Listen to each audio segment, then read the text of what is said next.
everybody. Once again, welcome to the Evolution Security Podcast. I'm excited to be here. I know that my brother is excited to be here because we've got a guest we've literally talked about having on for years. Yep, literally. And we just know how busy she is. So we finally decided to track her down and ask her to come on, and that is Miss Tiffany Johnson. How are you doing? I am doing fantastic. Thank you so much for having me. I appreciate it. It's an honor to be here. Well, thank you. Thanks so much for coming on. Now, I'm going to just go ahead and mention a few of your accolades and your experience. There just was just too many to put in here right now, so I'm going to read some highlights here. So, first and foremost, right now you are an instructor for the Citizens Safety Academy. Right. You are a Rangemaster Master level instructor certified there, and you're a Rangemaster Defensive Shotgun Instructor. You have multiple NRA Instructor Certifications, and one thing I found interesting is you are a USCCA Training Counselor. You are also a practicing attorney, I believe, in 3 different states. And last but definitely not least, the ringmaster of the amazing Tac-Con. So that's just a handful of the things that you delve into all the time. So it's an honor to have someone like you that has the breadth of knowledge and experience that you do, and you're actually a gem within the training community. People who know Tiffany. So with all that said, Tiffany, why don't you give us a quick background of yourself to introduce yourself to our listeners that may not know you? Well, first of all, thank you for the amazing intro. I wish I could take you around to introduce me everywhere I go. You made me sound kind of awesome. Because you are. Oh, well, I appreciate that. I'll correct you on one thing, though. I am not the ringmaster of Tac-Con. That would be Tom. Okay. And I'm the one who runs around and puts out fires and makes sure that Tom has no reason to get angry. That's my job. Okay. Well, I'm sorry, but we all look at you as a ringmaster, but okay. And I think, Tom can correct us that I thought I heard him basically say that you are the ringleader. That's where I got it in my head. That too. He likes starting rumors, but Tac-Con started with Tom, and that he's the one who built it and made it what it is. I am just really grateful to play a small role, and hopefully not get kicked out. I like making sure that everybody who's there has the time of their life, and it really is a highlight of my year. So that's why I'm so busy and so visible at Tac-Con, because it just warms my heart to see all the attendees having fun, to see the instructors getting to go around and train from their colleagues, and watching Tom and Lynn just kind of kick back and enjoy the show. That's what the staff really, really likes to see. Awesome. Killer. Well, then go ahead then. Give us some of your background. I mean, hey, you can even start with the hospital you were born in if you want to go that far back.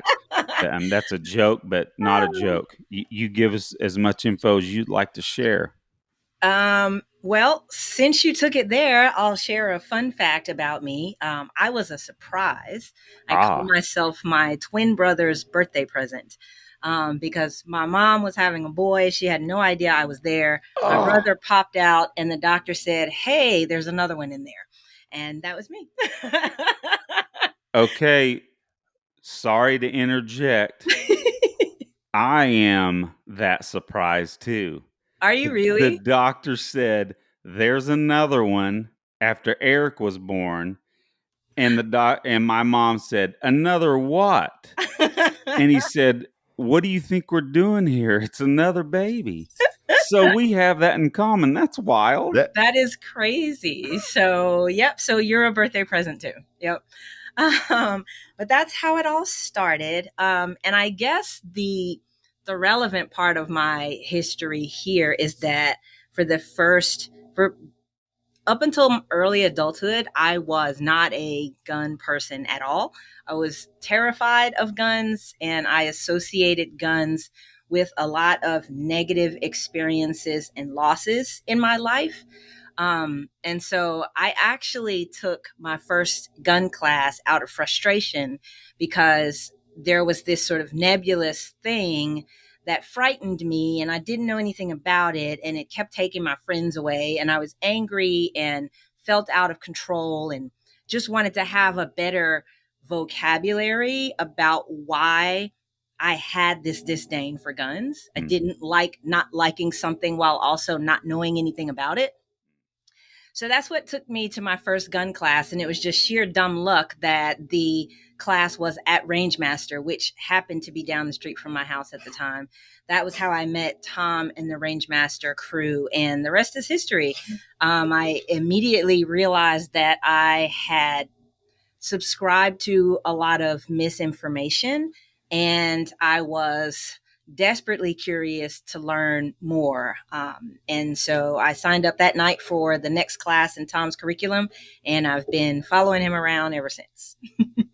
Awesome. Well, Tiffany, can I interject something there? This Eric, of course, here. It's awesome to have you on. What I was going to say is, and I think that I had heard that. I think that I had heard you say that before on another podcast. And all I have to say is that, man, just isn't it amazing that you could have lived right next to Rangemaster? I mean, it's hard to think of. I mean, another place like maybe Gun Sight, or you can name a few others, but Rangemaster being right there, and you being essentially against guns at this point, or just at least as you said, afraid of them. Mm-hmm, sure. And then you choose one of the best locations to start your training path. I think that's awesome. It really is. I mean, what are the odds?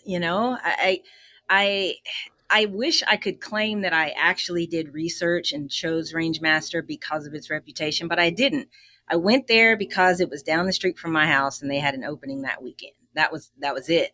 And so it was just pure luck, blessing, and it's that experience really does inform my teaching philosophy, because I realized how much was at stake with that very first encounter. And so if I had gone to any other class and gotten a subpar experience from a subpar instructor, my path for these last 25 years would have been very, very different.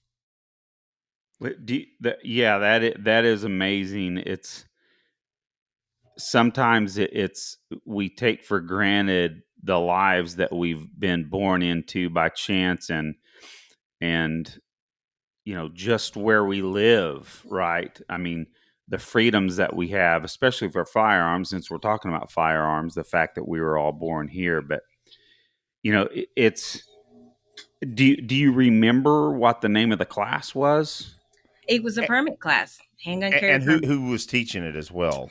So Tom was there. He wasn't the lead instructor, but he was there, and another one of his leads was teaching. So see, that it was that weekend that I met a lot of the Rangemaster crew. We call it the mothership. So yeah, it was a fun ride, and it's interesting. Tom and I. I can give you a dozen reasons why Tom and I should be like oil and water. Like we're very different, and it would have been easy for us to not get along. But I think a combination of his open mind and my open mind allowed us to find that common ground and learn from one another. And the fact that he was willing to put up with my, misinformation, my ignorance, and indulge me and bring me along. And I'm really glad that I was patient enough to actually hear him out rather than just clinging to my misconceptions. All of that worked to I would like to think it worked to both of our advantage. I know it certainly worked to my advantage, and I've been benefiting from it ever since. Well, Tiffany, I do have a quick question, and this is something Aaron and I have talked about for some time. We're fairly new to the Rangemaster family per se. I mean, we've been following what Rangemaster has been doing for many, many years, but Aaron and I just started our IDC classes. Um, I guess so. Would it have been? That had been almost 5 years ago, and we just had our first Tac-Con a couple of years ago as well. And what we discovered is, Tom can be a hard ass at times, right? But Yes. here's the one thing that we also noticed and talk about all the time is he really cares for those around him, like deeply cares. Am I wrong in that? You are not wrong. He absolutely does care. He is loyal to a fault, and he really takes seriously his stewardship of the body of knowledge that he has amassed over the years. It's not lost on him how invaluable that is, how much it can benefit the lives of others, and what a responsibility it is to share that message with as little as possible being lost in translation. All of that is weighing on Tom every time he starts a class. He never starts a class cavalierly. Every single one of them is, kind of the weight of the world on his shoulders. And it really is important to him that his students actually get it. He's not doing this just, as a pastime. Like, he wants his students' lives to be affected by what they learn from him. And I think that's part of what makes him such an impactful instructor, even in spite of him, shall we say, not winning any customer service awards or Miss Congeniality or anything like that. That's not Tom. Well, I can say so, and I want to get into this. We met at this particular class. I'll talk about it here in a second, exactly what it was. But I was doing a shooting drill, and I think it was because of the habit of being on ranges where they kind of wanted you to shoot dry, and I was sitting there with a slide back, no ammo, and he came up and don't sit there with an empty gun. Load that gun. Goes, Yeah. and I guess I had done it a couple of times, and he goes, he walked off. That's a strange effing habit. Like, dang, man. Yeah, I he mean, doesn't mince words. he definitely showed that he was not happy with what I was doing. But I kept showing up to some of his classes, definitely, because it really is the way that you're talking about it is the information not getting lost in translation, the amount of information and experience that he can convey. It does come across as very filtered to precise language, and people know exactly why we're working on things in his classes and why he's teaching it. Now, what I do want to bring up, and I want to really, really focus this on you. The fact is that you and I first met. It was in 2016 at one of the last couple, I believe, establishing dominance paradigm classes. And I mean, I'll tell you, I'm honored that I was able to go to such a class, which, as some listeners may know, but it was actually a class put on by Tom Givens, Craig Douglas, and the late, great, amazing William April, Dr. William April, who we now miss greatly, him passing away a few years ago. Now, but you were there. You were helping wrangle everything, kind of what you do at Tac-Con, to be honest. But and being very supportive of everybody, especially when Tom would make some of us cry. That's a joke, but at the same time, one of the major roles you did play was actually some encouragement. But what you did do is you were the main role player with all the students, along with Craig Douglas. So there were a couple of, I think, one of the scenarios where you and I went on a date and we're getting in our car, and then um, Carjacking. yeah, and it was Kirk and Craig, and all I remember is Craig opening the door, and I think he had a knife, and he goes, "I'm gonna stick this bitch. I'm gonna stick this bitch." Yeah, I got stabbed many times that weekend.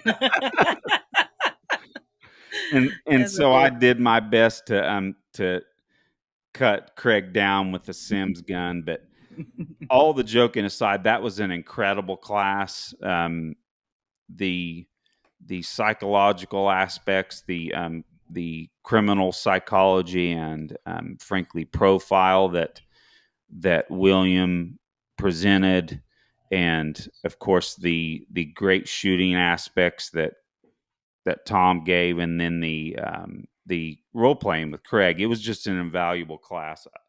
I didn't realize how special it was when I went. Well, I appreciate that. It is one of my all-time favorite classes. And when William passed away, we did retire the class. If anybody is interested, there's still a write-up on it at rangemaster.com, but they're not offering it anymore just because how do you replace William April, you know? But it was the brainchild of Tom and William and Craig, and they each brought a unique slice of that pie. And I really thought that the sum was greater than the parts, you know, when they all brought their parts, you know, Tom with the tactics and the marksmanship, and then Craig with the real life application aspect of it, and then William with his psychological debrief and his analysis and the way he was able to pick apart everything that everyone did and really push folks to think about it.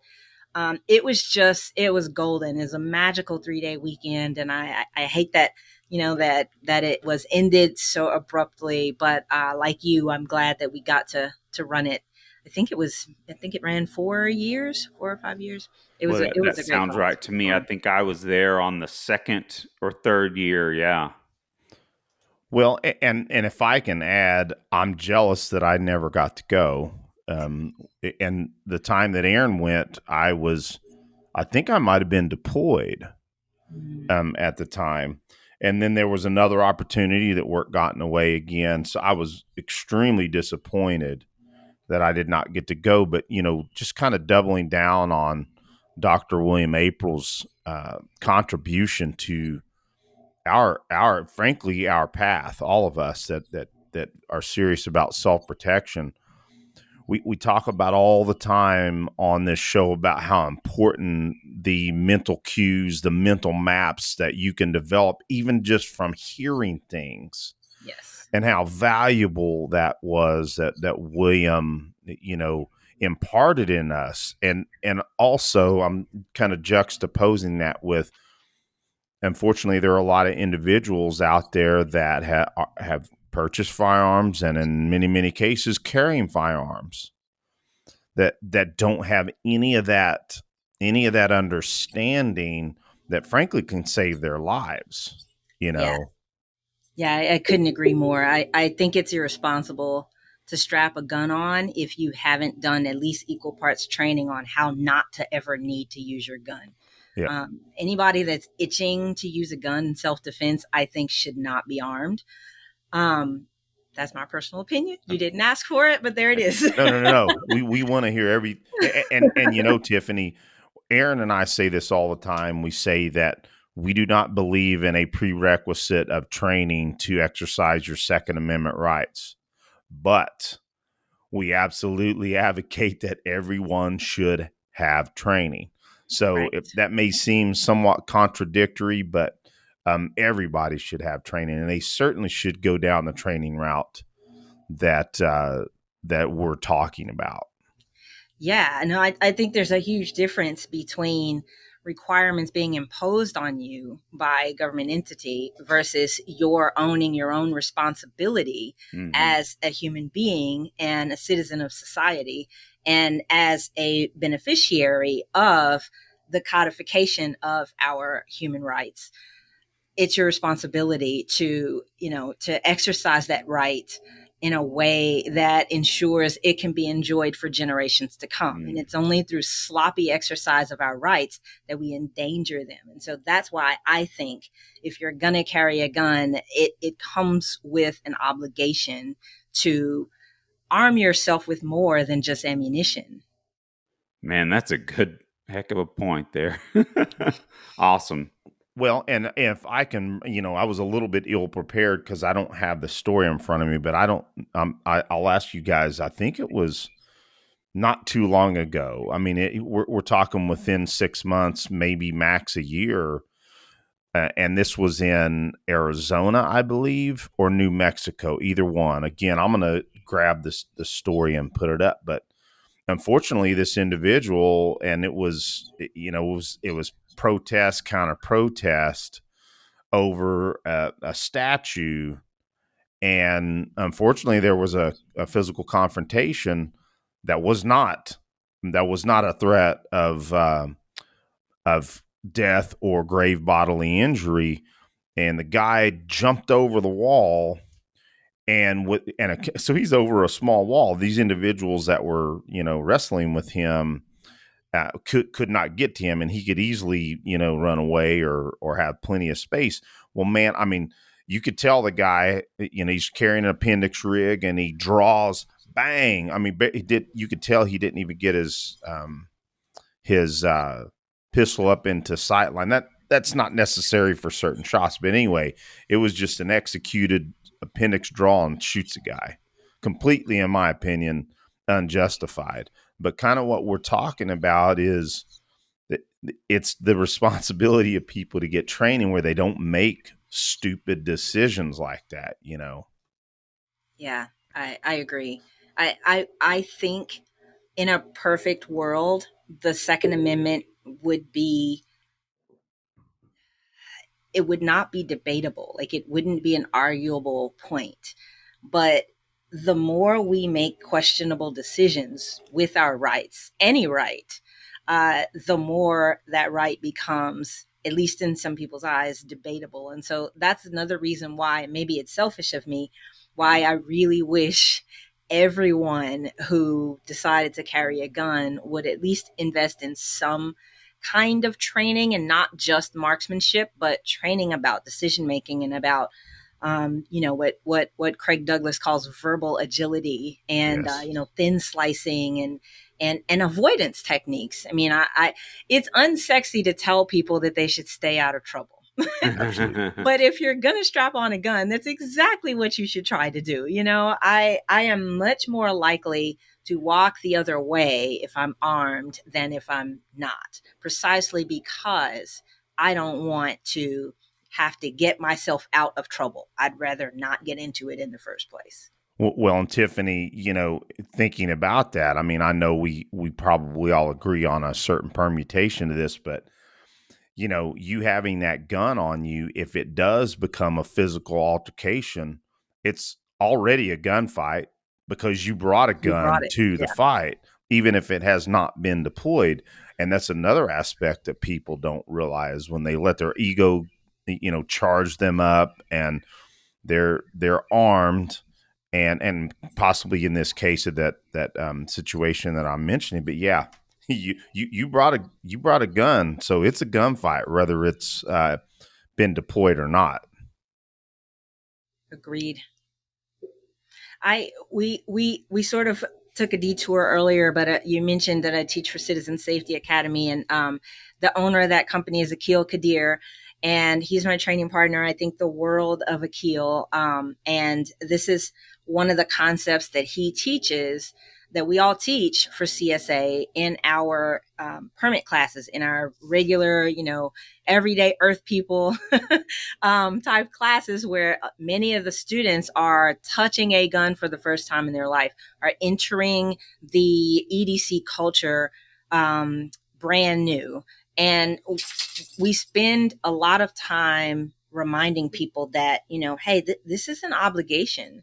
It's no different from buying a chainsaw or a car or a, bucket of arsenic. I mean, you can't just cavalierly own something like that. You've got to step up your awareness game, your skill level, and your commitment to responsibility. And so we teach our students, you've got to be conscious about your surroundings. You've got to go above and beyond to avoid trouble. And strapping on a gun should not make you feel stronger. It shouldn't be some kind of superhero cloak.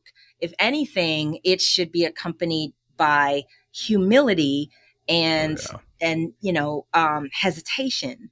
Because if I've got a gun, like you said, any conflict that I get into is a gunfight.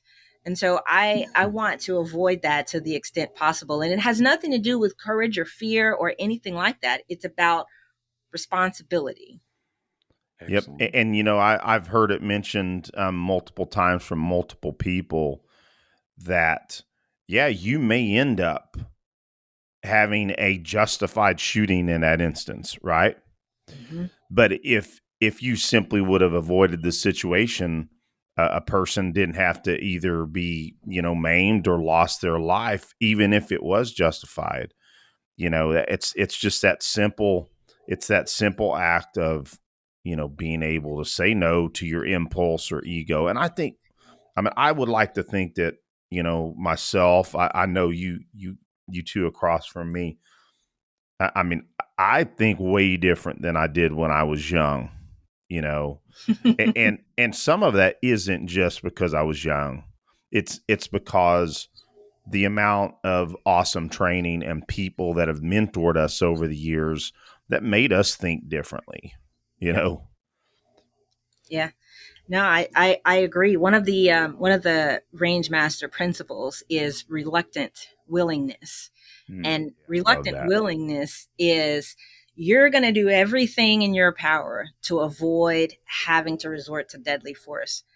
But if the flag flies, there's no holds barred. Like, you're diving in full-fledged and you're not giving up until and unless you prevent. Like, it's just, everything. There's no timidness. There's no hesitation. There's no equivocation.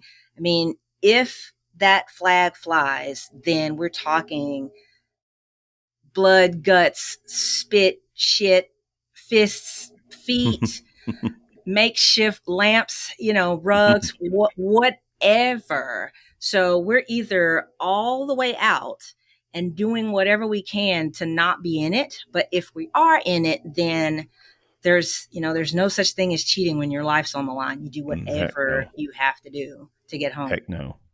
Well, Tiffany, in the Citizen Safety Academy, can you give a broad, you can get as detailed as you want, what your guys' primary mission or missions are? Yeah.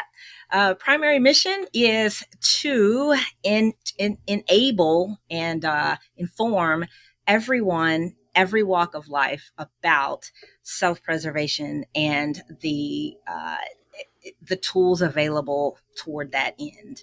So it's not just about guns. It's not just about shooting. It's really about self-actualization and autonomy. It's about owning your lot on this earth and in this life, and everything that you can do to make the most of our limited time and space here. So the majority of that manifests as training on our part in some way or another. We've carved out kind of a huge lane for ourselves in what we call gateway instruction. And gateway instruction is a style of teaching that is student-centered and geared towards introducing the student towards a brand new skill that he or she has never encountered before and may in fact be repelled by, either because of fear or trauma or what have you.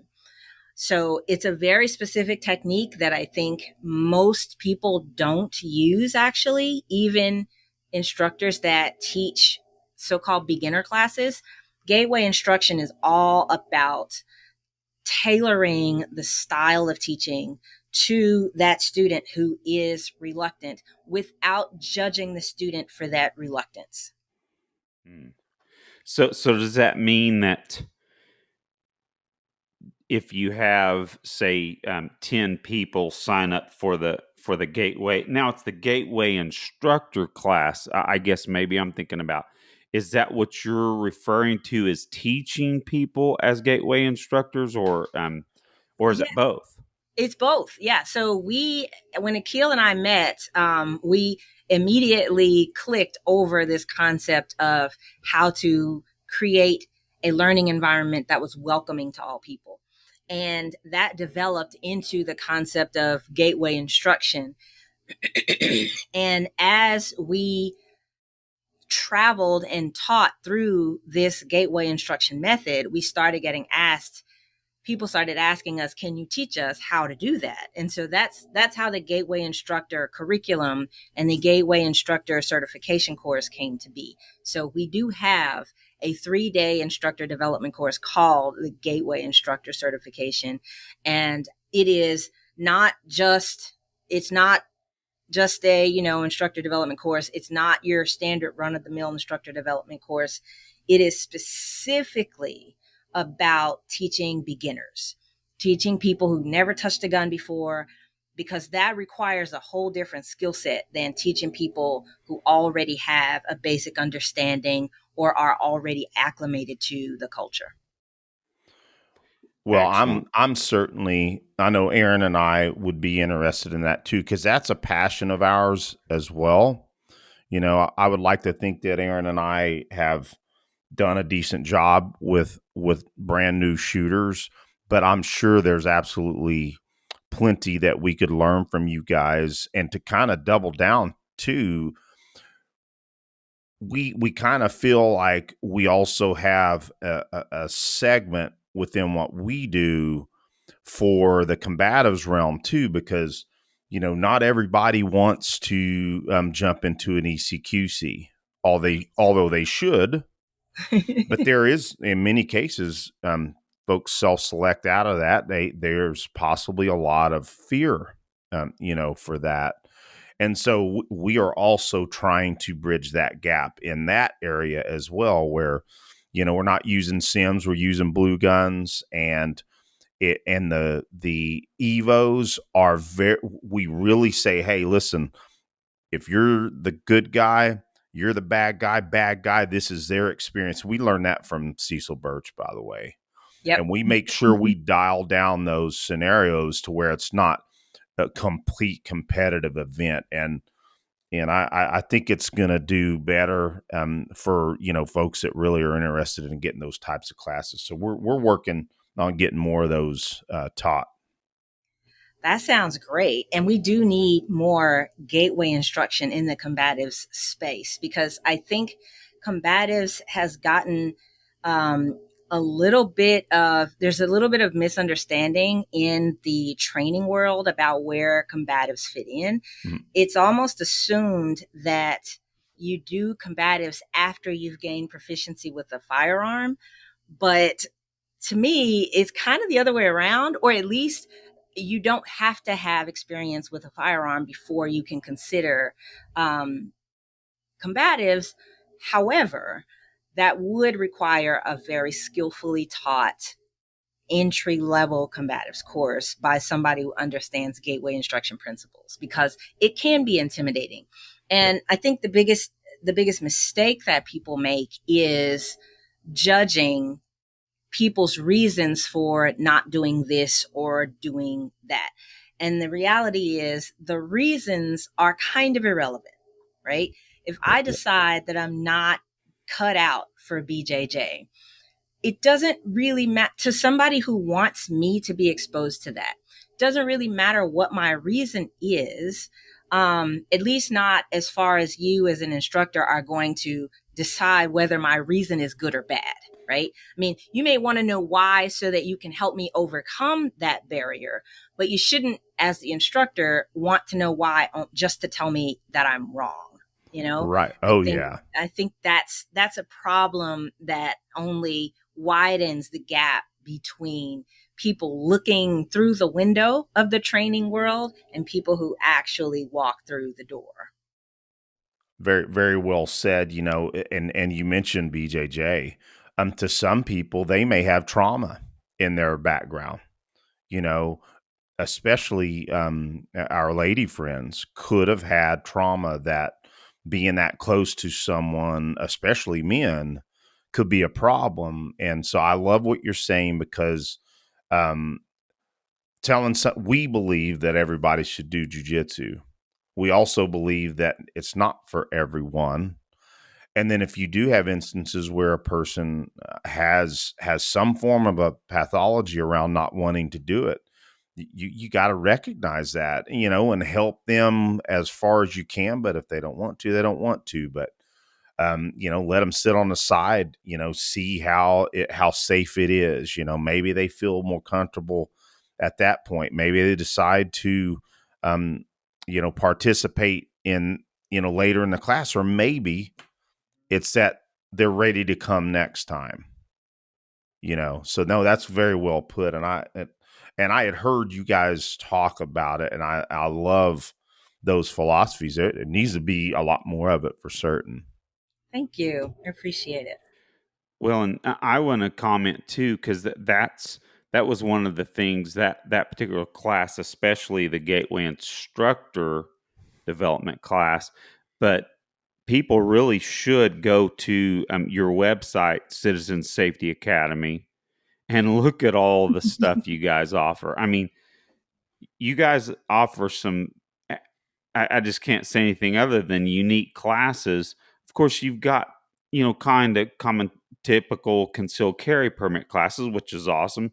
But you, like you said earlier, have non-shooting classes. You have home and business security classes, security guard training. Hey, I don't think I've ever seen anyone offer security, at least from the types of instructors that we are used to in this, let's just say, the range master kind of world of the national scene. And then another really cool one is that you've got an assistant instructor training course. Yes. Can you talk about that a little bit? Because I've been training a couple of assistant instructors myself, but I'm sure I could use some help with that too. So that fascinates me. Could you talk a little bit about that one? Yeah. So it's funny. The AI class is a brainchild of Akil and me. It's another thing that sort of blossomed from our combining our two very diverse backgrounds. Um, I let's just say my training background was very sheltered for the first, I don't know, 10 years or so of my training career. I trained only with Tom and people trained by Tom. I had no idea what the rest of the world held as far as quality of training. I thought everybody was like Tom. And Akil is the opposite, and so when our worlds merged, a lot of ideas started coming to the fore. Like, for example, I cut my teeth as an instructor by AIing for Tom for 15 years. I'm a firm believer in apprenticeship, and I do think that it's a tragedy that so many people nowadays take a class, hit the bullseye, and then immediately hang up a shingle and start teaching classes. I'm like, wait a minute, you just started shooting. But I digress. I'm sorry, that was a little bit of a soapbox. I apologize. But I swept brass and hung targets for 15 years and took notes on how Tom taught and worked as an AI. And I learned that being an assistant instructor is a whole skill set unto itself. And I think that students and classes suffer when there are multiple instructors and the AIs don't understand the difference between an AI and a lead. You cannot have a cohesive unit if everybody doesn't understand where their roles stop and start. So I Akil and I talked about this a lot, over dinner and after class, and we would go and train, and we would talk about how the AIs were sort of talking over the leads and things like that. And we would kind of complain about it. And so I would just start talking to him about the way we ran the AI program under Tom and what all you had to do in order to AI a class with him. And I would start saying, you should codify this. I mean, is this written down anywhere? And I was like, no, we just kind of did it. And so anyway, long story short, we did end up codifying it. We turned it into a class. At first, it was internal training for our AIs because ACH wanted to have the highest quality AIs for our students. But then people started commenting on it like, hey, this is such a well-oiled machine. What do you do behind the scenes? And that was what pushed us to finally open up the class to open enrollment. And it was local at first, and then we turned it into a webinar. So it became a 3-part webinar, which is available. We do have online training, by the way. You mentioned our diversity of offerings, and online training is one that we decided was worth our time after an initial bit of hesitation. And the AI class is just one of the classes that's available by webinar now on citizensafetyonline.com. In that class, we talk about something called the 4 C's, which are our formula for being an effective AI. If you want to know what the 4 C's are, sign up for the class. But it's a highly operationalized methodology for serving as an assistant instructor who does more than just sit in the back, hang out, spectate, watch, and occasionally run to the car and get something. Like there's a very specific job that has to be done by the AI. And if you do it well and do it properly, you prevent a whole lot of things that otherwise end up making the rounds on YouTube or Facebook or what have you. That's how everything's feels so seamless, is the AIs really are working hard behind the scenes. That's awesome. And my wheels start turning about insurance and all that stuff. I'm assuming maybe that stuff comes up in these classes, or Yeah, well, that comes up in all of our instructor level classes. But, a frequent question that we get is, do I need insurance as an AI? If I'm not the lead, do I need insurance? The answer is yes. And then leads will ask, well, is it my responsibility to insure my AIs? And that's a policy decision. It varies from organization to organization. So there's just, I really think I'm glad Akil talked me into moving forward with this class, because I thought nobody would care. I was like, we're the only ones nerdy enough to sit around talking about this stuff. And he said, no, I think it'll do well. We should do it. And I'm glad he did. It turned out to be one of our signature courses. But there's so much that goes into it. I mean, we have a whole block on classroom AI ship, and most people don't even think about working as an AI in the classroom. They think of that as just kind of, I sit in the back and, and answer questions if somebody comes up to me on a break. There's so much that happens with the AIs in the classroom. You're profiling students, you're making notes, you're putting together plans for the range, you're figuring out who's left-handed, who's right-handed, who's fearful, who's overconfident, who's maybe triggered. You've got to figure out what mobility issues people have. You've got to scope all of this out, because the lead can't do that. The lead is busy teaching the class. Yeah. So, the AIs notice when people are shivering, when people are yawning, when people are distracted, or there's so much that happens. And we teach everything right down to how to set up the tables and chairs in the classroom. What is a distraction on the walls or on the floors? Where should you put your aisles for students to have relatively easy egress and ingress?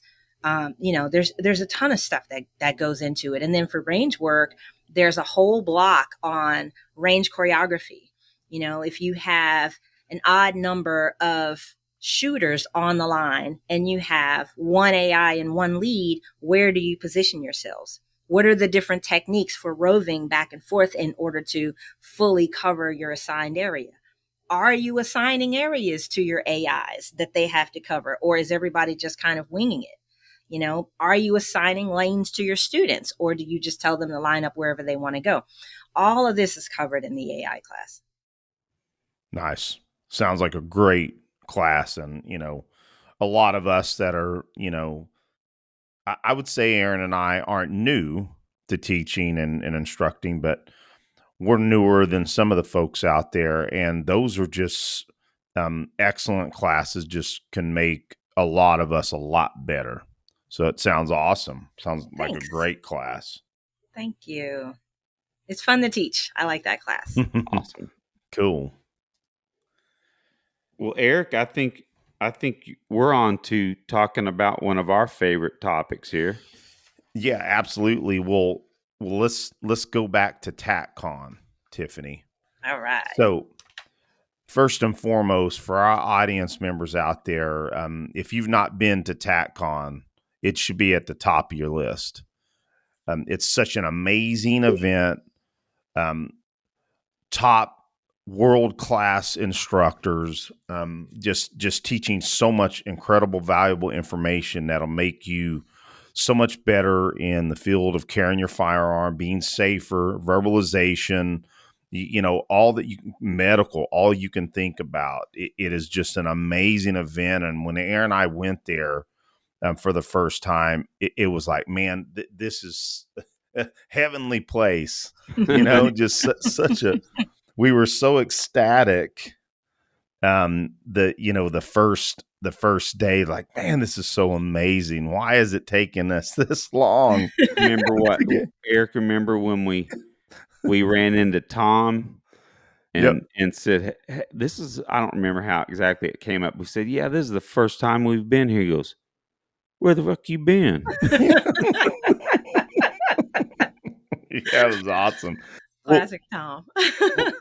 Well, Tiffany, what we wanted to ask you is, number one, I mean, we kind of have an idea, but how did your involvement at the level that you're in, how did that happen? How did it progress? And, just tell us the story on that. Wow.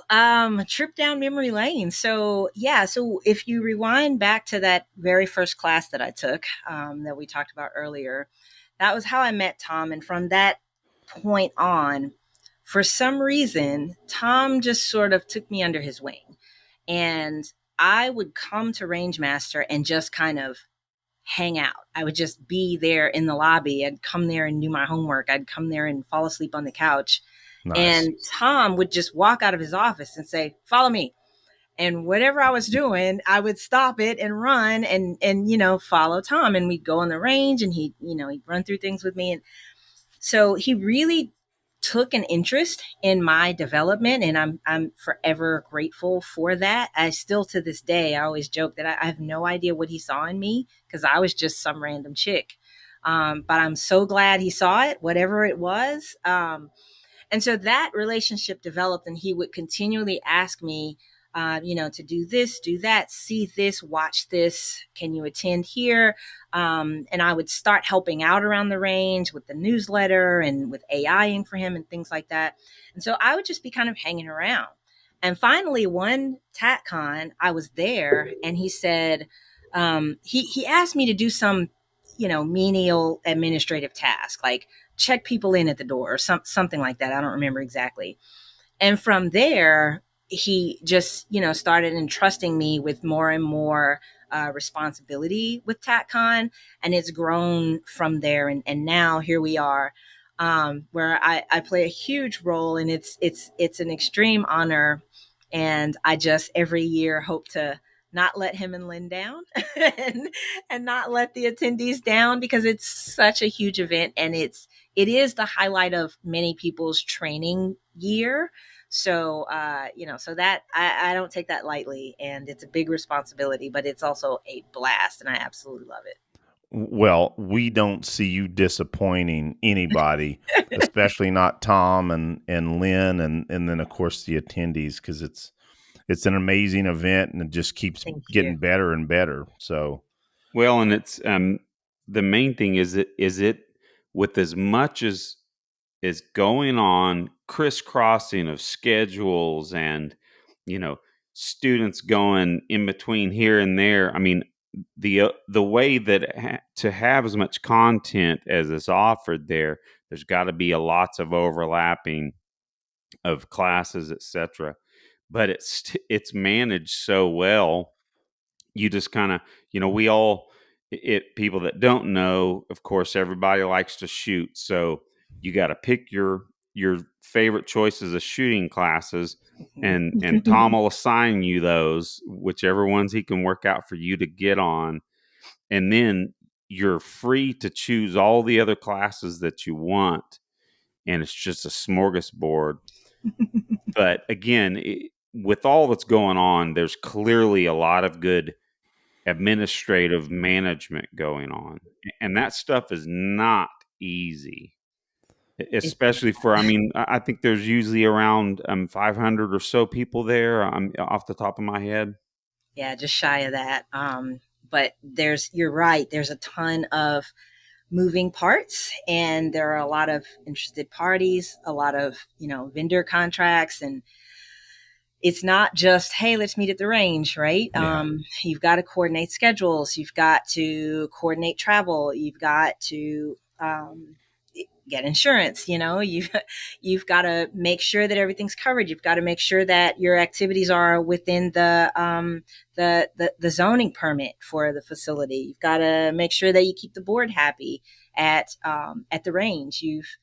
You've got a suburban community just on the other side of the berm. You've got to keep that in mind.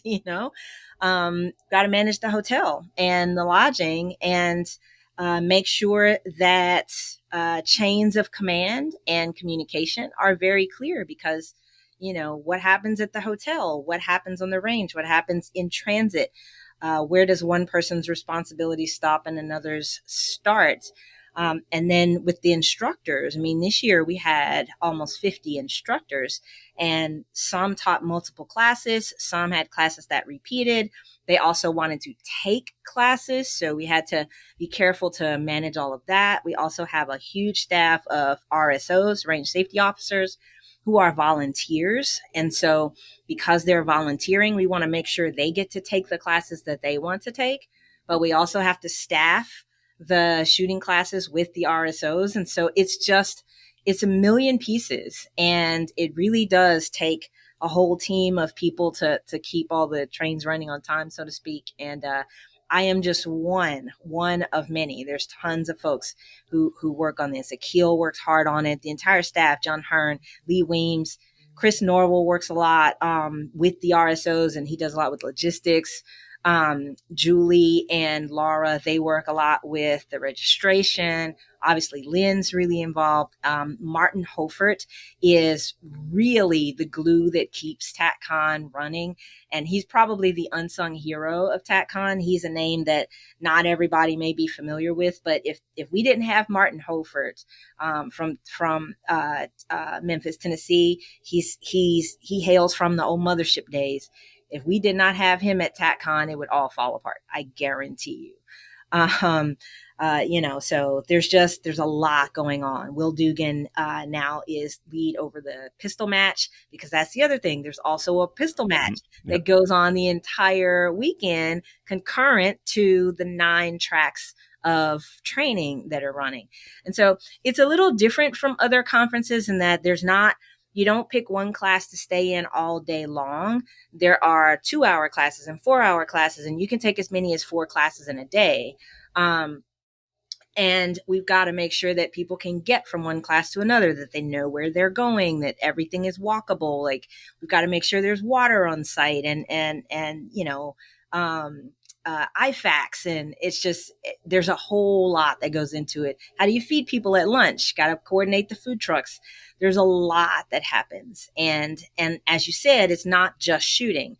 There are shooting classes, but there's also dry fire classes. There's also classroom blocks, lectures. There's hands-on blocks. There's medical, legal, combatives. So it's simunitions and force on force. It's a lot. Well, and Tiffany, what I would like to bring up is, as much as we love shooting. I mean, we all. I mean, I would say most of us that are doing this love shooting. But the one thing that I realized is that I'm like, I could probably do 2 less shooting classes so I can get in more lectures. Because the Greg lectures. Ellifritz posted something along those lines in the Tac-Con Facebook group last year, I believe it was. And he said something along the lines of, the true gold of Tac-Con is in the classroom blocks. Mhm. Everybody takes for granted that, I'm going to a shooting conference. I want to go shoot. And shooting is fun. We want to make noise. It's cool. You get that instant gratification when you bing and, you see the little hole. And that's all great. But the lectures really, really are just worth their weight in gold. Oh And yeah. I hear probably a dozen times every year people who say they went to Tac-Con, did not fire a single shot, and found it 100% worth their money. And that's that's a common refrain that we get. Yeah, it's the classes are amazing. Yeah, Well, absolutely.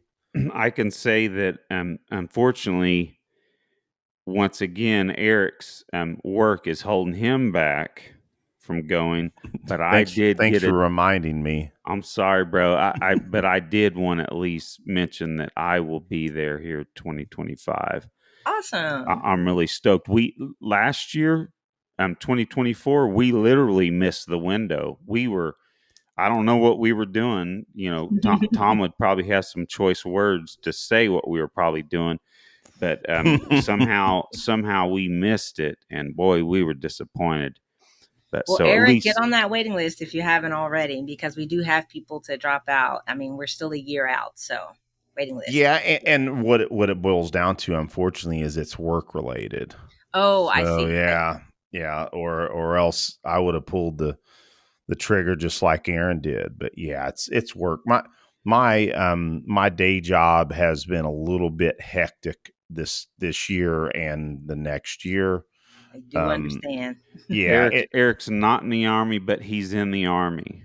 yeah, yeah, It's really the way you look at it. yeah, yeah. I do certainly work for the Army as a civilian, and it's been a little nuts this year, I and can next imagine. year's not changing a whole lot, but I do love my job.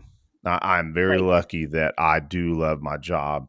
Now, not to say that Aaron and I, I plan on retiring in about 6 years, and Aaron and I do an EvoSec full time, so Nice. looking forward to that as well. Oh yeah, Yeah. and the fact that you will be back here in Oklahoma, and I'm Yep. holding you to that, bro. I'll be real pissed if that Oh, changes. well, what I would say to that, Aaron, is there's no way that's not going to happen, because it's time to get back home to the family. You Yeah, know, good, Nice. good. Well, I'll tell you what, this has been a fun conversation. I it's I bet that a lot of people just love hearing this more kind of behind the scenes stuff. You know, talking about being an instructor. We a lot of what we do on here is, there's lots of technique, talk about shooting and combatives and everything. But I mean, we're proud to say that our audience is pretty darn astute, and we've got a lot of instructors and people that are really deep in this game that are fans of our show. We're proud of that. But so, in other words, I think a lot of those people are going to have fun listening to this class. So, I mean, this show. Got Getting class those. on the brain. Yes, I do. Well, it is a passion of mine, and I happen to think that I wish the instructor class in the training community focused more on learning how to teach in yeah, addition to just learning how to shoot. yep, That's shooting's fun, and of course you got to know what you're doing before you can teach it. But it often gets taken for granted, I think, that the art of instruction is its own art form. It is absolutely, an entirely separate skill set, and just because you're good at the thing doesn't mean you're good at teaching the thing. Yep. So I'm a huge fan of the technical aspects of andragogy and instructional design and educational philosophy and psychology, cognitive psychology. And, we get into some of that in the Gateway Instructor course because it's really critically important, particularly with teaching reticent students, and also introducing humans, particularly adults, to a brand new skill. So we get into some of those, philosophical details of teaching. And we have a webinar, actually, speaking of our online classes. One of the online classes besides the AI class is a class called Building Your Firearms course. And Oh. part one of that class is instructional design. Part two is lesson planning and outlining, things like that. A lot of instructors don't ever have the opportunity to actually learn the technical skill behind drafting a lesson plan. There are some very hardcore do's and don'ts, some clear mistakes that you can make in lesson planning. The biggest mistake you can make is not having a lesson plan, Oh so yeah. just just things like that. Akil and I, we really are passionate about building more skillful instructorship. So I'm excited to hear that, that's a topic of interest for your audience, and I hope that they get something out of this conversation. Well, and for us as well, we'll certainly be getting on those online classes and Well, then Fantastic. getting into some of your live classes as soon as we can. the point is, right, is, and no one, and I'm not going to call out any individuals, but I've been to lots of local classes where it was just that the teachers had some pretty good knowledge and experience, Mhm. and they were showing students all this stuff, and yet the students had no idea why they were learning what they were learning, how it was applicable, learning lots of stuff that wasn't applicable to the students themselves. It's so on our end at the local and consider what we consider the gateway, or the level of instruction that we can bridge the gap between, unfortunately, these instructors at the local level where people aren't getting great classes. Let's just be frank. But we can also continually learn under Tom and Craig and your group, and witness amazing instructors and try and bring some of that to the local level. And then, hey, at the end, hey, here are my mentors. You really need to take some of their classes too. It's You know, so funny that you say that, Aaron.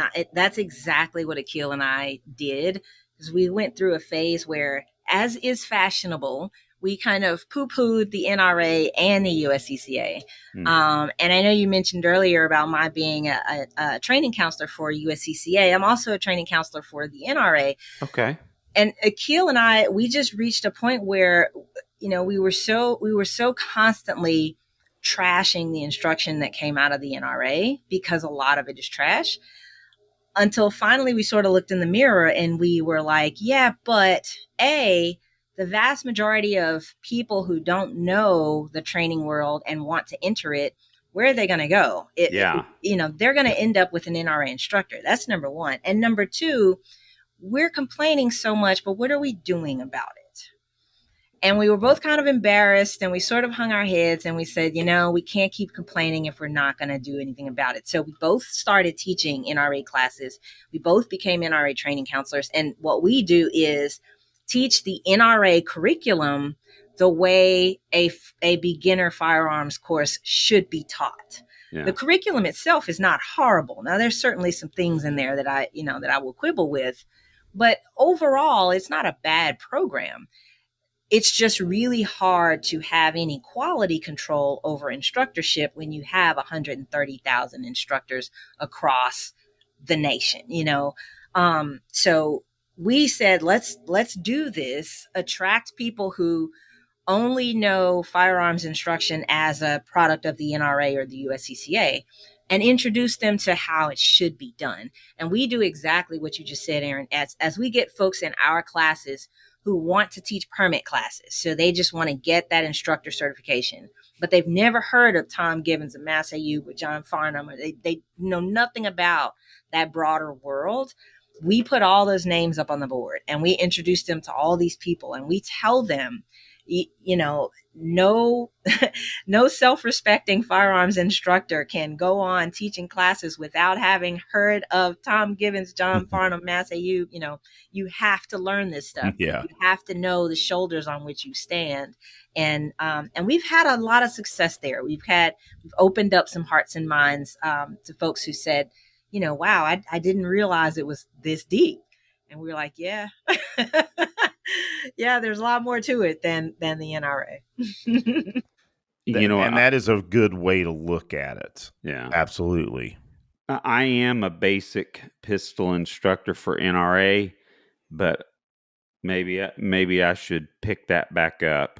It was just I did have a little bit of a poor experience with the people that I was working with, but I'm sure with the more years of experience that I have teaching and being trained, I could probably negotiate that stuff, juggle it all a little bit better. Oh yeah, But I'm sure you could. That's what we found, because like I said, we walked away from the NRA for years because my experience was so horrible.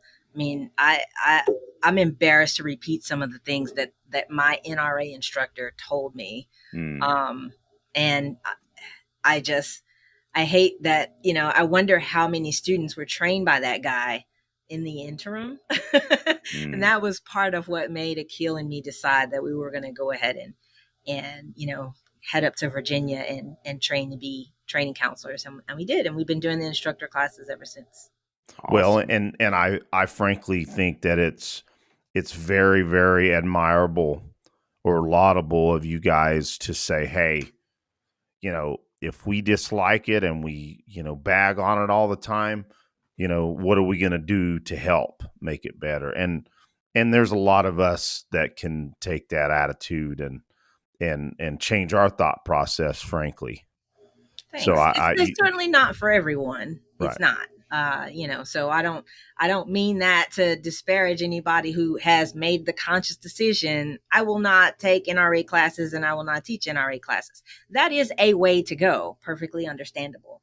But that was, Akil and I decided, particularly because we work in the gateway space, and part of our mission is to attract people who are just knocking on the door, who are curious about this whole world. A lot of them are going to assume that the NRA is the entry point. And we'll never be able to teach them otherwise unless we meet them at that entry point. Yes. So interesting. Well put. It's been a lot of fun picking your brain about this side of things, because we all know that, as we've just been talking about, that the quality of instruction and the way that students get into this world, they can either be ran off or their lives can be changed, like yours. Like mine. Yes, right? Exactly. So this actually brings us to the most important question of the show. Okay. And that is, what are your 3 favorite bands and or musicians? Okay. Did you see that question? Yes. Or did I take you by surprise? I like that one. So I will say, first of all, that I'm not a very good fan, like devotee of that's all right. of anything. So when I say my favorites, I hope I don't get quizzed on Facebook about it, because I'm not the one who like memorizes lyrics and all that kind of stuff. But as far as just enjoying music, my favorites are probably Busta Rhymes, Janet Jackson, and CeeLo Green from Bebop. All great ones. I really dig CeeLo Green for sure. Yeah, and He's Janet a Jackson. lyricist. If if you're a child of the '80s, Uh-huh. um, and you don't have great memories from hearing Janet Jackson songs, something's wrong. Well, I said that I don't memorize lyrics, but I do memorize dance routines, and I know all of Janet's routines. Oh wow, we Well, we need to put you on the spot sometime, and we want to see some of that. Nope, this is radio, not television. let's see. Let me think about. Oh, we So got a camera going. I'm just kidding with okay, you. you said be put on the spot. So okay, do the dance for Escapade right now. No, not doing it. No. I do know it though. I will tell you that. And so fun fact, I'll throw this out there. I'm sorry to keep dragging out the conversation, but Oh No, no, that's what we're we here love for. talking. Conversation. so once I was interviewing John Holshin, and one of the questions was, what non-gun related thing has most informed your training career in firearms? And for me, it is dance. Oh wow, And awesome. dance, I my dance days are long gone. That was many surgeries and many pounds ago. But I did have a pretty intense period of dance, and that's one of the things that I've taught. I love teaching, and I've taught a whole bunch of random things. And dance is one thing that I have taught. And Oh cool. yeah, and having that experience of knowing intuitively where your body is in space really has transferred over and informed my experience as a student of pistolcraft. It Boy, that really makes a lot of sense, and it's that you just kind of blew my mind because I've never thought of something like that. That's cool. Yeah, It's like well, I mean, another. it's a martial art. And so it really has. There's been so many times where I have leaned on my history in dance to solve problems with a gun in my hand. I can't even tell you how many times, even without a gun, just the defensive principles that undergird all of the things that we learn in our defense training. Simple things like how to fall. I've seen Cecil teach how to fall, and I learned that in dance. And Nice. there are things that happen intuitively. There are ways that I move my arms when I've got an injury to compensate and to still accomplish a solid grip. And there's all kinds of negotiation, physical and physiological negotiation that you can do if you are fluently aware of every muscle in your body. And dance helped me with that. Well, Tiffany, dance, just like music, our instruments behind us. Aaron and I were also artists of, various mediums, paint, all of that. Um, and, we mention fairly often, Miyamoto Musashi, the, famous samurai, that he always mentioned how important pure art was for the martial artist. And so dance is absolutely an art. So, you know, for the development of your martial art. So yeah, I think that's awesome. And see now why we asked this question? Because how many people know that you used to teach dance and that you know all of Janet Jackson's That is, choreography? I've done a fair bit of podcasts, and I do get some of the same questions over and over again. And I think you may have cracked new ground on that one. I can't Awesome. remember ever talking about that before. So there you That's go. what we like About to do. music or the dancing? Both. Cool. Both. Well, That was that's Kelly McCann's response too. Really. Kelly McCann was excited about the music for certain. So yeah, yeah, it's a fun question, and it we do not have a first time interview without asking that question That is a because fun question. yeah, I usually get favorite books, but I've never been asked favorite bands or songs or musicians. So Aaron doesn't like me to ask about books. oh, I don't mind you asking I, about I'm books. I'm playing, Aaron. No, there's just been a few times where I think that because of course, Aaron, you're a reader as well, but obviously I probably do a little more reading because it's a very important pastime to mine. So I am very inclined to ask about books. But there was just a few times, Aaron, I could tell you felt like it was starting to get trite at the beginning. And I have grown to where I don't ask about books as much anymore because we have so many other subjects to talk about too. But, you know, I've done some book reviews, and that's something I still want to do a little more of in some cases where, you know, it's just Aaron and I. But yeah, But yeah. So books are awesome, but it's fun to end what may have been a cerebral conversation yep. with something fun. Yeah, So, for sure. With the well, book question, though, it also gives people a chance to to to show a little bit of the why behind, being an everyday carrier.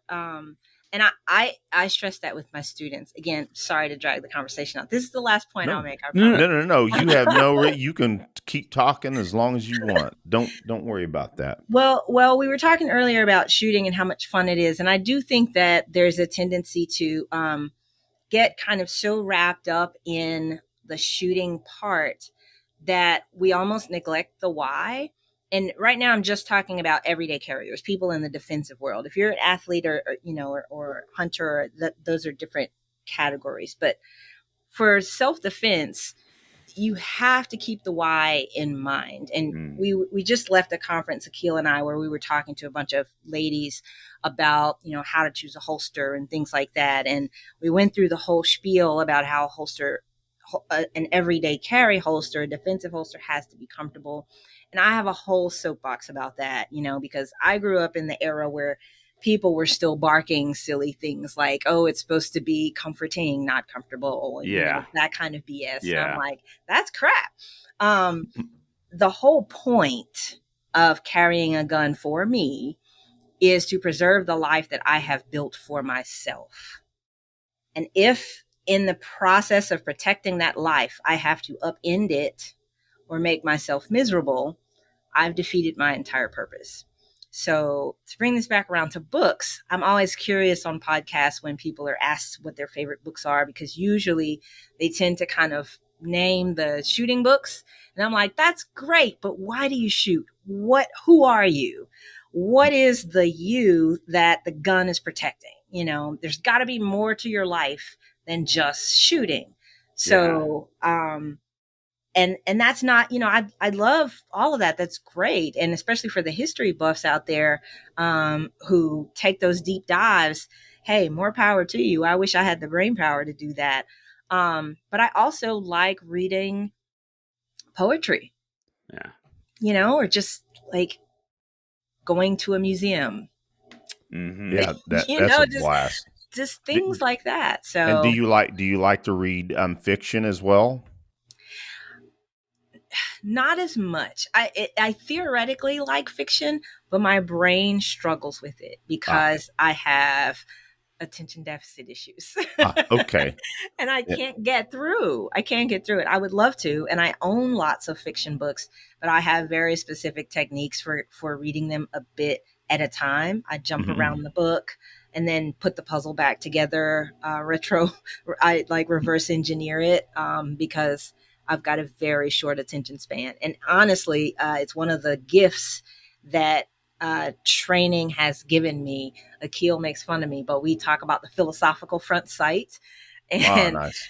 and what that is for an OCD ridden ADHD girl like me, being able to focus on a single point in time and space is a luxury.